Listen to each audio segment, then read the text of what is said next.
जय श्री श्याम भक्तों, बैसाख का पावन महीना चल रहा है और इस हम पावन महीने में कुछ भी दान पुण्य, कथा श्रवण, भजन, कीर्तन, स्नान कुछ भी कर लेते हैं, उसका हमें करोड़ों करोड़ों गुना फल की प्राप्ति होती है।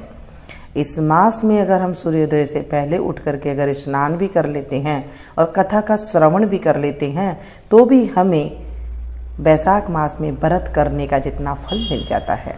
बोलिए विष्णु भगवान की जय। आज हम बैसाख मास का 7वें अध्याय का पाठ का स्मरण करेंगे। श्री कृष्ण गोविंद हरे मुरारी, हे नाथ नारायण वासुदेवा। श्री कृष्ण गोविंद हरे मुरारी, हे नाथ नारायण वासुदेवा। अब तक हमने सुना था कि बैसाख संपूर्ण शुभ फलों का दाता है। इसमें जो मनुष्य यथोक्त धर्म करता है, जो धर्म बतलाए हैं वो करता है, उसकी आयु और यश बढ़ता है, पाप दूर हो जाते हैं, पुरुषार्थ चतुष्टय की प्राप्ति होती है और विष्णु भगवान प्रसन्न होते हैं। अतएव ब्राह्मण, क्षत्रिय, वैश्य, शूद्र ये चारों वर्ण, ब्रह्मचारी, गृहस्थ, वानप्रस्थ और सन्यास चारों आश्रम वाले मनुष्य को बैसाख मास के कहे हुए कर्म करने चाहिए। बोलिए विष्णु भगवान की जय। श्री नारद जी बोले, मिथिलापुरी का धर्मात्मा राजा इस अद्भुत चरित्र को देख हाथ जोड़ सुखपूर्वक बैठे हुए ब्राह्मण से कहने लगा, हे महात्मन, मैंने यह बड़ा अद्भुत तथा आश्चर्यमय चरित्र देखा जिनके धर्म के प्रताप से इक्ष्वाकु वंशीय राजा की मोक्ष हो गई। इस धर्म को विस्तार से कृपा कर मुझे सुनाइए। राजा के प्रश्न को सुनकर महात्मा श्रुतदेव धन्य है कहे राजा की प्रशंसा करते हुए बोले, हे सौम्य, शुभ भागवत धर्मों का वर्णन मैं तेरे आगे कहता हूं।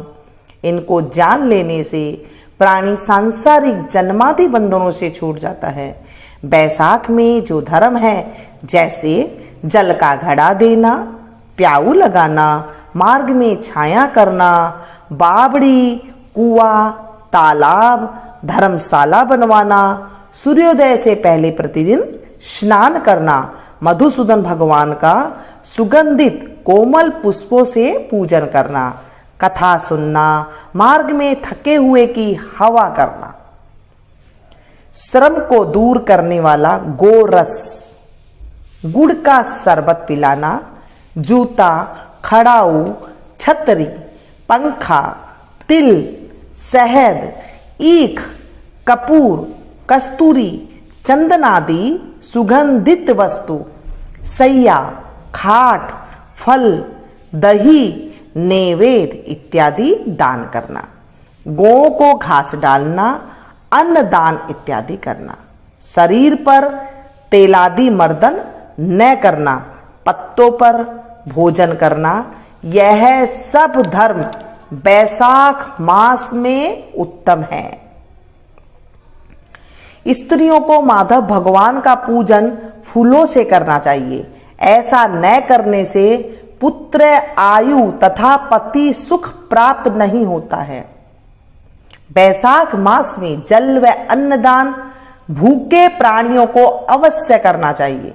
न करने से पशु और पिशाच योनि मिलती है। हे राजन, मैं अन्नदान न करने की एक अद्भुत कथा तेरे सामने कहता हूं। रेवा नदी के किनारे मेरे पिता पिशाच होकर भूख और प्यास के मारे शिथिल होने से उनकी क्षुधा और तृष्णा बढ़ गई थी। छायाहीन सेवल के वृक्ष के पास अन्न न मिलने के कारण अपना ही मांस खाने से कंठ के बीच में मांस खड़ा हो गया था। कंठ नली का छिद्र सूक्ष्म हो जाने से पीड़ा के कारण प्राण जाने का भय था। कुआ, बावड़ी शीतल जल को विष समझते थे। मैं गंगा यात्रा के निमित्त जा रहा था, तब मार्ग में देव योग से रेवा नदी के किनारे पर पहुंचा। वहां यह अद्भुत दृश्य देखा कि सालमली के वृक्ष की जड़ में एक पिशाच भूखा प्यासा चिल्लाता हुआ अपना मांस खा रहा है।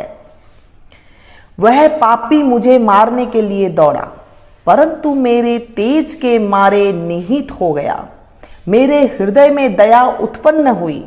तब मैंने उससे कहा, डर मत, तू कौन है, जल्दी बता, तुझे कष्ट से अभी छुड़ा दूंगा। मेरे ऐसा कहने पर अपना पुत्र मुझे न जान कहने लगा कि पहले मैं अनर्त देश में भुवराख्य नगर में जन्मा था। मेरा नाम मैत्र था और संस्कृति गोत्र में उत्पन्न हुआ था। तप, दान, विद्या और यज्ञादि में मेरी बड़ी निष्ठा थी। मैंने संपूर्ण विद्या पढ़ी और पढ़ाई संपूर्ण तीर्थों में स्नान किए। हे अंग, मैंने भिक्षा के लोभ से बैसाख मास में अन्न का दान नहीं किया। इससे विचार होता है कि इसी कारण मुझे पिशाच की योनि मिली है। अब मेरे घर पर सुतदेव नाम का पुत्र है जो बड़ा ख्यातिवान है। उससे मेरी दशा कह देना कि तेरा पिता अन्न दान न करने से स्वर्ग नहीं गया और नर्मदा नदी के तीर पर बड़ा दुखी हो अपना ही मांस खाकर वृक्ष की जड़ में पिशाच बना बैठा है। अतः पिता को पिशाच योनि से छुड़ाने के लिए बैसाख मास में प्रातः काल स्नान कर विष्णु भगवान का पूजा और भक्ति पूर्वक जल से मेरा तर्पण करे, फिर किसी ब्राह्मण को अन्न दान करे, जिससे मैं विष्णु पद को प्राप्त हो जाऊं। यदि तुम मुझ पर दया करोगे तो तुम्हारा कल्याण होगा। अपने पिता की ऐसी बात सुनकर दुख के मारे उनके पांव पर बहुत देर तक लकड़ी की भांति पड़ा रहा और अपनी निंदा कर नेत्रों में आंसू भर कहने लगा कि हे पिता, तुम्हारा पुत्र मैं ही हूं, देव योग से यहां आ गया हूं। अब तुम्हारे बतलाए अनुसार यात्रा करके शीघ्र घर जा मेष की संक्रांति में विष्णु भगवान के निमित्त अन्न अर्पण करूंगा। पिता की आज्ञा अनुसार मैंने तीर्थ यात्रा कर घर आ बैसाख के महीने में अन्न दान किया। तब मेरे पिता पिशाच योनि से मुक्त हो विमान पर चढ़ मुझे आशीर्वाद दे विष्णु लोक को गए, जहां से फिर लौट कर नहीं आते हैं। इसलिए अन्न दान सब शास्त्रों में बड़ा धर्म कहा गया है। हे राजन, यह सब धर्मों में सारभूत है जो मैंने कह दिया। अब और किस बात को सुनने की तेरी इच्छा है सो पूछ, मैं तुझसे सत्य कहूंगा। इस कथा को जो पढ़े, सुने, सुनाए, हुंकारा भरे, उनके जीवन से कष्ट की निवृत्ति हो जाती है। जैसे मैं आप लोगों को सुना रही हूं और आप हजारों की मात्रा में एक साथ सुन रहे हैं। जब आप किसी को शेयर करेंगे, आप जब अपने जान पहचान वालों को शेयर करेंगे तो आपको भी कथा सुनाने का इसमें फल मिलता है। बैसाख मास में हम कुछ भी दान करते हैं, चाहे हम कथा सुनाने का दान करते हैं, तो भी हमें बहुत ज्यादा सुख की प्राप्ति होती है। बोलिए विष्णु भगवान की जय। मेरा आपकी कृपा से सब काम हो रहा है। मेरा आपकी कृपा से सब काम हो रहा है।